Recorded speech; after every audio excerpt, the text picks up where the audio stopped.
Matius pasal 11.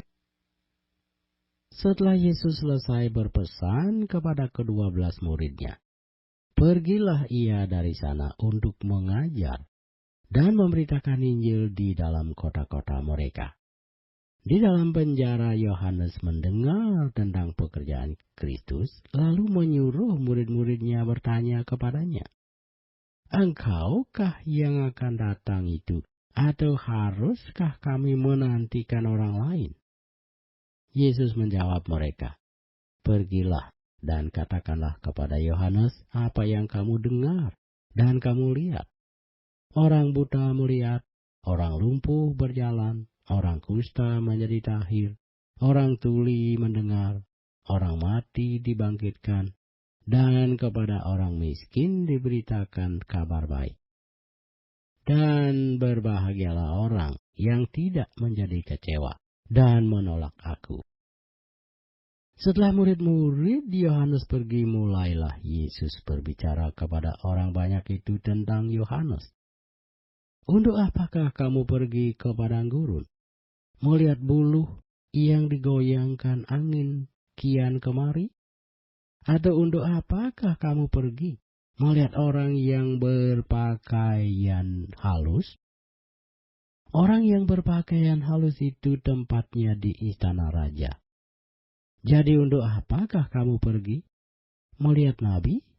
Benar, dan aku berkata kepadamu, bahkan lebih daripada nabi, karena tentang dia ada tertulis, 'Lihatlah, aku menyuruh utusanku mendahului engkau. Ia akan mempersiapkan jalanmu di hadapanmu.' Aku berkata kepadamu, sesungguhnya di antara mereka yang dilahirkan oleh perempuan tidak pernah tampil seorang yang lebih besar daripada Yohanes Pembaptis. Namun yang terkecil dalam kerajaan sorga lebih besar daripadanya.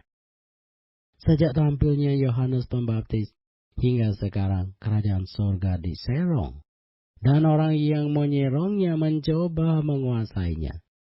Sebab semua nabi dan kitab Taurat bernubuat hingga tampilnya Yohanes.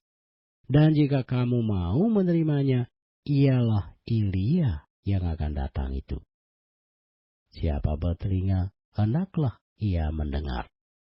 Dengan apakah akan kuumpamakan angkatan ini? Mereka itu seumpama anak-anak yang duduk di pasar dan berseru kepada teman-temannya, 'Kami meniup seruling bagimu, tetapi kamu tidak menari. Kami menyanyikan kidung duka, tetapi kamu tidak berkabung.' Karena Yohanes datang, ia tidak makan dan tidak minum, dan mereka berkata, 'Ia kerasukan setan.' Kemudian Anak Manusia datang, ia makan dan minum, dan mereka berkata, 'Lihatlah, ia seorang pelahap dan peminum, sahabat pemungut cukai dan orang berdosa.' Tetapi hikmat Allah dibenarkan oleh perbuatannya." Lalu Yesus mulai mengecam kota-kota yang tidak bertobat, sekalipun di situ ia paling banyak melakukan mujizat-mujizatnya. "Celakalah engkau Korazim, celakalah engkau Betsaida, karena jika di Tirus dan di Sidon terjadi mujizat-mujizat yang telah terjadi di tengah-tengah kamu, sudah lama mereka bertobat dan berkabung. Tetapi aku berkata kepadamu, pada hari penghakiman, tanggungan Tirus dan Sidon akan lebih ringan daripada tanggunganmu.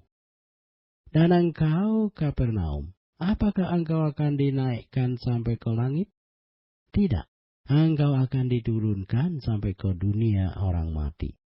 Karena jika di Sodom terjadi mujizat-mujizat yang telah terjadi di tengah-tengah kamu, kota itu tentu masih berdiri sampai hari ini. Tetapi aku berkata kepadamu, pada hari penghakiman, tanggungan negeri Sodom akan lebih ringan daripada tanggunganmu." Pada waktu itu, berkatalah Yesus, "Aku bersyukur kepadamu Bapa, Tuhan langit dan bumi, Karena semuanya itu engkau sembunyikan bagi orang bijak dan orang pandai, tetapi engkau nyatakan kepada orang kecil. Ya Bapa, itulah yang berkenan kepadamu. Semua telah diserahkan kepadaku oleh Bapakku, dan tidak seorang pun mengenal anak selain Bapa. Dan tidak seorang pun mengenal Bapa selain anak. Dan orang yang kepadanya anak itu berkenan menyatakannya. Marilah kepadaku semua yang letih, lesu, dan berbeban berat. Aku akan memberi kelegaan kepadamu. Pikulah kuk yang kupasang, dan belajarlah padaku. Karena aku lemah lembut dan rendah hati, dan jiwamu akan mendapat ketenangan. Sebab kuk yang kupasang itu enak, dan bebanku pun ringan.